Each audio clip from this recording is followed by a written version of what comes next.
Our story for tonight is entitled Our Lady's Child. Hard by a great forest dwelt a woodcutter with his wife, who had an only child, a little girl, 3 years old. They were so poor, however, that they no longer had daily bread, and did not know how to get food for her. One morning the woodcutter went out sorrowfully to his work in the forest, and while he was cutting wood, suddenly there stood before him a tall and beautiful woman, with a crown of shining stars on her head, who said to him, I am the Virgin Mary, mother of the child of Jesus. Thou art poor and needy. Bring thy child to me. I will take her with me and be her mother, care for her.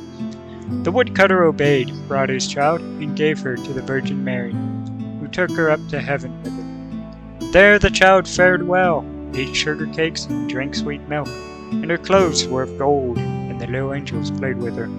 And when she was 14 years of age, the Virgin Mary called her one day and said, Dear child, I am about to make a long journey, so take into thy keeping the keys of the 13 doors of heaven. 12 of these thou mayest open, behold the glory which is within them. But the 13th, to which this little key belongs, is forbidden thee. Beware of opening it, or thou wilt bring misery on thyself. The girl promised to be obedient, and when the Virgin Mary was gone, she began to examine the dwellings of the kingdom of heaven. Each day she opened one of them, until she had made the round of the 12. In each of them sat one of the apostles in the midst of a great light. She rejoiced in all the magnificent splendor. The little angels who always accompanied her rejoiced with her. Then the forbidden door alone remained, and she felt a great desire to know what could be hidden behind it, and said to the angels, I will not quite open it, and I will not go inside it, but I will unlock it so that we can just see a little through the opening. Oh no, said the little angels, that would be a sin. The Virgin Mary has forbidden it, and it might easily cause thy unhappiness. Then she was silent, but the desire in her heart was not stilled, but gnawed there, and tormented her, and let her have no rest. And once, when the angels had all gone out, she thought, Now I am quite alone, and I can peep in. If I do it, no one will ever know. She sought out the key, and when she had got it in her hand, she put it in the lock. When she had put it in, she turned it round as well. Then the door sprang open. She saw there the Trinity sitting in fire and splendor. She stayed there a while, looked at everything in amazement. Then she touched the light a little with her finger, and her finger became quite golden. Immediately a great fear fell on her. She shut the door violently and ran away. Her terror, too, would not quit her. Let her do what she might, and her heart beat continually, would not be still. The gold, too, stayed on her finger, would not go away. Let her rub it and watch it, never much. It was not long before the Virgin Mary came back from her journey. She called the little girl before her, and asked to have the keys of heaven back. When the maiden gave her the bunch, the Virgin looked into her eyes and said, Hast thou not opened the 13th door also? No, she replied. Then she laid her hand on the girl's heart, and felt how it beat, and saw right well that she had disobeyed her order, and had opened the door. Then she said once again, Art thou certain thou hast not done it? Yes, said the girl for the second time. Then she perceived the finger which had become gold from touching the fire of heaven, and saw well that the child had sinned, and said for the third time, Hast thou not done it? No, said the girl for the third time.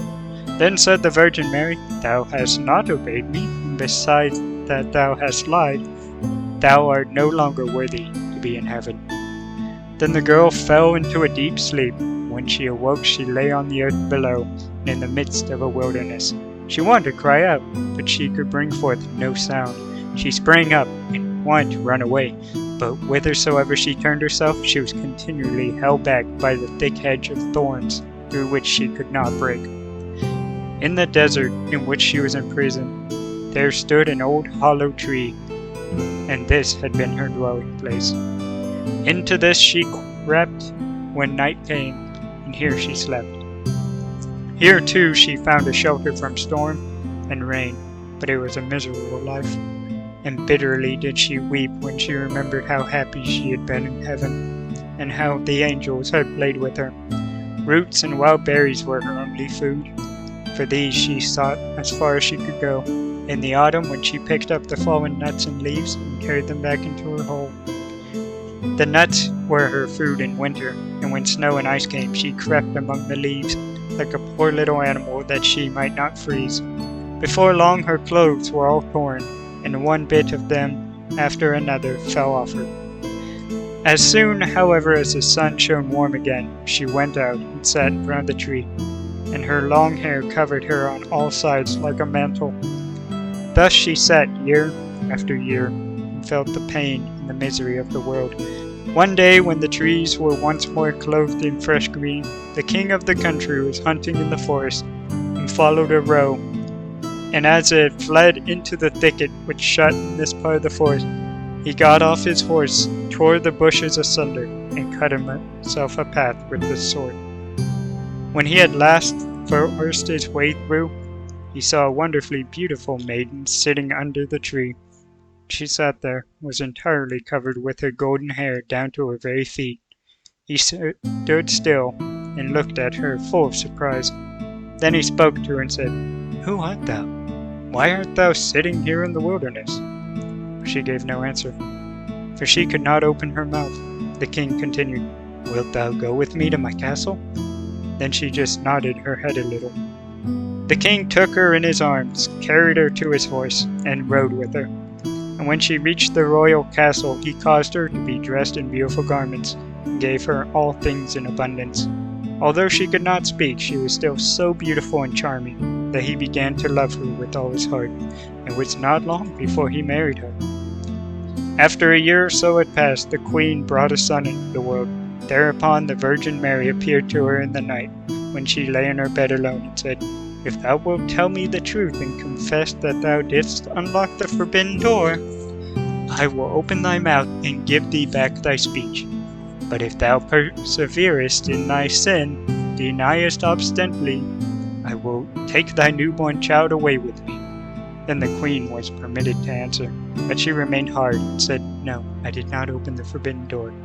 And the Virgin Mary took the newborn child from her arms and vanished with it. Next morning, when the child was not to be found, it was whispered among the people that the queen was a man-eater, had killed her own child. She heard all this and could say nothing to the contrary, but the king would not believe it, for he loved her so much. When a year had gone by, the queen again bore a son. And in the night the Virgin Mary came to her and said, "If thou wilt confess that thou openest the forbidden door, I will give thee thy child back and untie thy tongue. But if you continuest in sin and deniest it, I will take away with me this new child also." And the queen said, "No, I did not open the forbidden door." And the Virgin took the child out of her arms and away with her to heaven. Next morning, when this child had also disappeared, the people declared quite loudly that the queen had devoured it, and the king's counselors demanded that she should be brought to justice. The king, however, loved her so dearly that he would not believe it, and commanded the counselors under pain of death not to say any more of it. The following year, the queen gave birth to a beautiful little daughter. For the third time, the Virgin Mary appeared to her in the night and said, "Follow me." She took the queen by the hand and led her to heaven, and showed her the two eldest children, who smiled at her, were playing with the ball of the world. When the queen rejoiced thereat, the Virgin Mary said, "Is thy heart not yet softened? If thou wilt own that thou openest the forbidden door, I will give thee back thy two little sons." But for the third time the queen answered, "No, I did not open the forbidden door." Then the Virgin let her sink into the earth once more, and took from her likewise her third child. Next morning, when the loss was reported abroad, all the people cried loudly, "The queen is a man-eater! She must be judged!" The king was no longer able to restrain his counselors. Thereupon a trial was held, and as soon as she could not answer and defend herself, she was condemned to be burnt alive.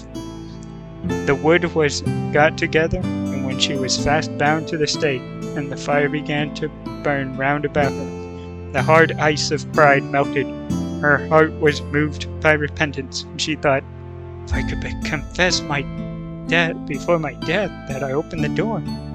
Then her voice came back to her. She cried out loudly, "Yes, Mary, I did it." And straightway rain fell from the sky and extinguished the flames of fire, and a light broke forth above her. The Virgin Mary descended with the two little sons by her side and a newborn daughter in her arms. She spoke kindly to her and said, "He who repents his sin and acknowledges it is forgiven."